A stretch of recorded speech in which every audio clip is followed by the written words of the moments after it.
I'm in VisMove PRISM demonstrating how to enhance scenarios with integrated touch, light, and sound controls.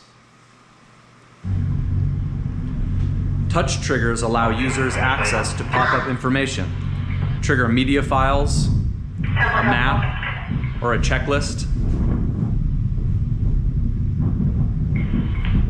Instructors can set ambient lighting and make adjustments in real time.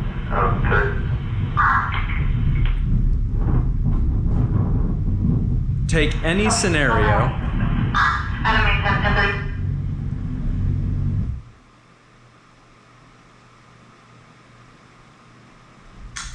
and add spatialized ambient sounds to add realism, distract, or mount pressure in a training exercise.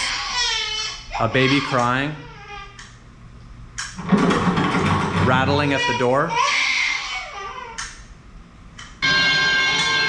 alarms going off. Instructors can also activate triggers.